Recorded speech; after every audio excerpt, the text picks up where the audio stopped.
Friends hi అండి, hello, welcome back to my channel. ఈరోజు అయితే మరొక రకమైనటువంటి మిక్స్డ్ వెజిటబుల్ రైస్తో అయితే మీ ముందుకు వచ్చాను. రెగ్యులర్గా ఒకే రకంగా కాకుండా కాంబినేషన్స్ అయితే చేంజ్ చేసి యాక్చువల్గా బీన్స్ కర్రీ చేద్దామని బీన్స్ తీసి కడిగేసాను. కట్ చేస్తుంటే ఎందుకు అబ్బా బీన్స్ కర్రీ తినాలి అనిపించలేదు. అందుకనే బీన్స్ అండ్ క్యారెట్ కాంబినేషన్తో ఫ్రైడ్ రైస్ చేద్దామనుకున్నాను. బీన్స్ క్యారెట్ అయినా ఇంకేమైనా వెజిటేబుల్స్ అంటే బాగుండని ఫ్రిడ్జ్లో చూసరికి మొన్న తీసుకొచ్చినట్టు బ్రోకలీ ఉందనమాట. ఈవినింగ్ బ్రోకలీ సలాడ్ చేద్దామనుకున్నాను, అది కూడా చూపిస్తే దాంట్లోకి కొంచెం బ్రోకలీ తీసుకొని ఒక 5 minutes వేడి నీళ్ళలో పెట్టేసుకొని ఉడికించుకున్నాను. దాంతోపాటు కొంచెం కొత్తిమీర ఎక్కువ వేసుకున్నాను. నాకైతే కొత్తిమీర, మెంతి కూర, పుదీనా, కరివేపాకు ఇవి కొంచెం ఎక్కువగా వేస్తే ఇష్టం అనమాట ఫ్రైడ్ రైస్లో. ఒకవేళ తినేటప్పుడు తీసేసినా వాటి యొక్క టేస్ట్ బాగుంటుంది, అందుకోసమనే వేస్తాను అనమాట. తర్వాత ఇప్పుడు కొంచెం వెడల్పుగా ఉన్నటువంటి కడాయి తీసుకొని 1 స్పూన్ ఆయిల్ వేసుకున్నాను. ఇదిగోండి ఆల్రెడీ అన్నం వండేసాను, పక్కన పెట్టేసుకున్నాను. అన్నం కొంచెం చల్లార నిజం పొడి పొడిలాడుతుంది. ఆవాలు జీలకర్ర వేసుకున్నాము. ఆవాలు జీలకర్ర మంచి చిటపట్లాడుతూ ఉంటే దీంట్లో కొంచెం మినపప్పు, శనగపప్పు వేసుకుంటే బాగుంటుంది. పోపుల డబ్బులో శనగపప్పు లేదు, తర్వాత శనగపప్పు వేసి పెట్టుకున్నాము. శనగపప్పు కొంచెం పల్లీలు వేసుకుంటే దేంట్లో అయినా ఫ్రైడ్ రైస్లో బాగుంటుంది. తింటూ ఉంటే పళ్ళ కిందికి వస్తే నాకు ఇష్టం, కానీ మా ఆయనకి ఇష్టం ఉండదు.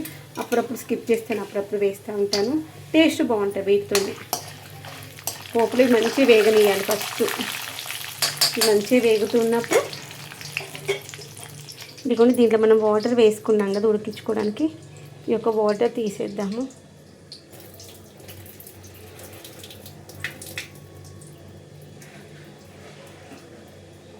ఇట్లా సైడ్కి పెట్టేస్తే ఎక్సెస్ ఉన్న వాటర్ కిందికి వచ్చేస్తుంది. ఇది ఆవాలు జీలకర్ర మంచి చిటపట్లు ఆడుతూ ఉన్నాయి కదా. ఈ స్టేజ్లో ఫస్ట్ పచ్చిమిర్చి వేసుకుందాము. పచ్చిమిర్చి మంచిగా వేగితే ఫ్రైడ్ రైస్కి టేస్ట్ బాగుంటుంది. ఆ యొక్క పచ్చిమిరపకాయ తిన్న రుచి బాగుంటుంది అనమాట ఫ్రైడ్ రైస్లో. ఇంత దూరంలో నా మీకే టార్గెట్ చేసినగా మిరపకాయ మిర్చి వేసేసి ఎప్పుడైనా బ్రోకలీ ఇలా ట్రై చేయకపోతే ట్రై చేయండి. బ్రోకలీతో ఫ్రైడ్ రైస్ కూడా బాగుంటుంది, సలాడ్ కూడా బాగుంటుంది. నైట్కి అయితే బ్రోకలీ సలాడ్ చేద్దామనుకున్నాను. ఆ సలాడ్ కోసం ఏంటంటే బాయిల్డ్ ఎగ్ వైట్ సాస్ చేసుకున్నాము. తర్వాత గ్రీన్ సాస్ కూడా. గ్రీన్ సాస్ ఏంటంటే కొత్తిమీర, పుదీనా, కొంచెం అల్లం ముక్క, తర్వాత వచ్చేసి మెంతి పౌడర్ అంటే మిరియాల పౌడర్ వేసుకొని చేసుకుంటే బాగుంటుంది. దాంతోపాటు వైట్ సాస్ ఇష్టం అనమాట మా ఆయనకి, అందుకని ఒక 4 eggs కుక్ చేసుకున్నాం అనుకోండి, ఒక 2 eggs సైడ్కి తిన్నా, ఇంకో 2 eggs ఏమో సాస్ చేసుకొని తినొచ్చు అనమాట. అలా అనేసి అయితే ఫిక్స్ అయిపోయి 4 eggs అయితే తీసుకొచ్చేసాను. ఇదిగోండి అవి కొంచెం వేగేటప్పుడు సాల్ట్ వేసుకుందాము. సాల్ట్ వేసుకుంటే అవి తొందరగా వేగిపోతుంది. తర్వాత వచ్చేసి మనం పచ్చిమిర్చి కానీ ఏ వెజిటేబుల్ తిన్నా ఆ వెజిటేబుల్కి సాల్ట్ పడుతుంది కాబట్టి టేస్ట్ బాగుంటుంది. సాల్ట్ కొంచెమే వేసా, దీంట్లో సరిపడిన సాల్ట్ వేసామనుకోండి ఇక ముక్కలకి సాల్ట్ అంటే ఎక్కువ పట్టేస్తుంది. అందుకని ఫస్ట్ ఎక్కువ తీసాక గుర్తుకొచ్చింది, అంటే ముక్కలకే పట్టేస్తుంది కదా, గ్రేవీ కాదు కదా. గ్రేవీ కర్రీలు ఇట్లా వేసుకుంటే సాల్ట్ ఎక్కువ వేసుకున్నా ఏం కాదు, కానీ ఫ్రైడ్ రైస్లోకి అయితే చూసుకొని వేసుకోవాలి. ఇవి మంచిగా వేగినాయి కదా. ఇప్పుడు మనం కట్ చేసుకున్నటువంటి బీన్స్, క్యారెట్, ఆనియన్స్ వేసుకున్నాము. తర్వాత బ్రోకలీలో ఉన్నటువంటి వాటర్ అన్నీ తీసేసి ఆ యొక్క బ్రోకలీ కూడా వేసేసుకున్నాము. ఓకేనా. స్టవ్ చిన్నగా పెట్టేసి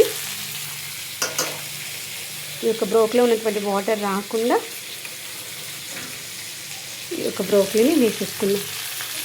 చాలా బాగుంటుంది తెలుసా. పిల్లలు కానీ పెద్దవాళ్ళు కానీ బ్రోకలీ సలాడ్ రూపంలో తినకపోతే ఇలా చేసి పెట్టండి.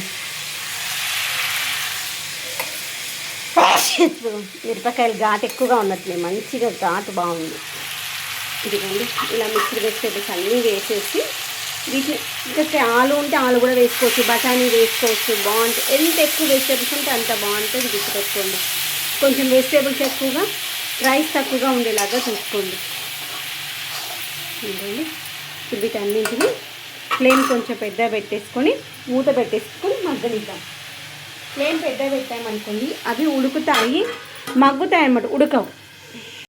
సన్నగా కట్ చేసిన కొత్తిమీర ఉంది కదా, ఇవచ్చి ఒక గుప్పెడు వేసేసుకుంటున్నాను. ఎక్కువ క్వాంటిటీలో వేసుకోవాలి, టేస్ట్ మంచిగా ఉంటే గుర్తుపెట్టుకొని కాడలతో సహా కట్ చేసి వేసుకున్నాను.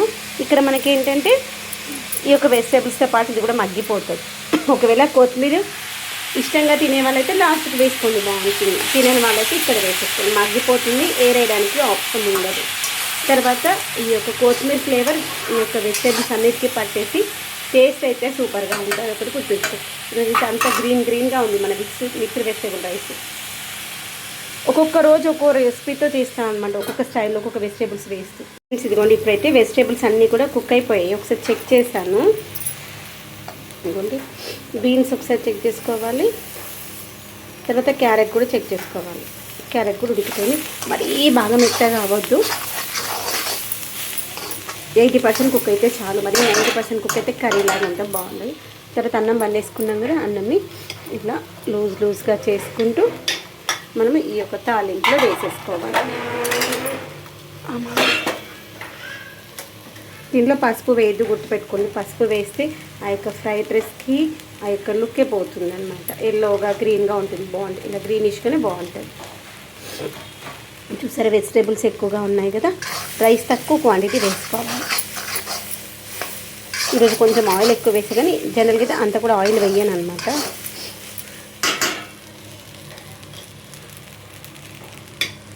నేను అసలు రైస్ ఎక్కువ పెట్టినట్టున్నాను, ఇంత రైస్ కూడా అవసరం లేదు మనకి.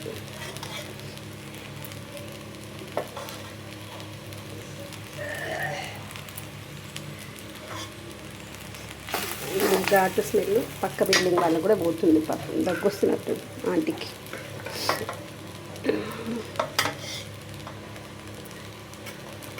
ఇంతసార్లు వీళ్ళు తక్కువ పడితే వైట్ రైస్ తినచ్చు, కానీ ఫ్రైడ్ రైస్ ఎక్కువగా మిగిలితే మళ్ళీ నెక్స్ట్ పూట తినాలనిపించదు, వేడివేడిగా ఉంటేనే బాగుంటుంది. ఇప్పుడు దీంట్లో కొంచెం జీలకర్ర మెంతుల పౌడరు, కొంచెం గరం మసాలా వేసుకున్నామంటే సూపర్గా ఉంటుంది. జీరా పౌడర్ కూడా చేసి పెట్టుకోవాలి, ఓన్లీ జీలకర్ర పౌడర్ బాగుంటుంది ఫ్రైడ్ రైస్లకి. చూసారా అన్నం మంచిగా పొడి పొడిలాడుతూ కింద కొంచెం అడగంటినట్టు అయితే అనమాట. కడాయి వెయిట్ ఎక్కువగా ఉంటుంది, కానీ ఎందుకో అడుగు పల్చగా ఉంటుంది. ఇలా మనం ఒక్కసారి ఇలా అంటూ ఉంటే మనం వేసినటువంటి ఇంగ్రీడియంట్స్ అంతా రైస్కి పడుతుంది అనమాట, ఆ యొక్క ఫ్లేవర్స్. ఒకసారి ఇలా అంటూ తర్వాత ఈ యొక్క ఆకుకూరలు కూడా అక్కడక్కడ ఒకే దగ్గర ముద్దలాగా ఉంటాయి కదా, ఆ యొక్క ముద్ద అనుకుని క్లియర్ అవుతుంది. సాస్లు అవి వేస్తూ ఉంటారు బయట, అసలు ఏం అవసరం లేదు, మన ఇంట్లో రెగ్యులర్గా చేసుకునేటువంటివి వేస్తేనే సూపర్గా ఉంటుంది. ఇప్పుడు చూద్దాం ఒకసారి గరం మసాలా కూడా అవసరం లేదు, స్పైసీగా ఉంటే గరం మసాలా కూడా అవసరం లేదు.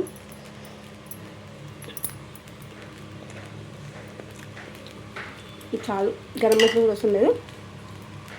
సాల్ట్ తక్కువ వేసాను కదా అప్పుడు, ముక్కలకు పడుతుందని సాల్ట్ ఒకటి తక్కువ ఉంది.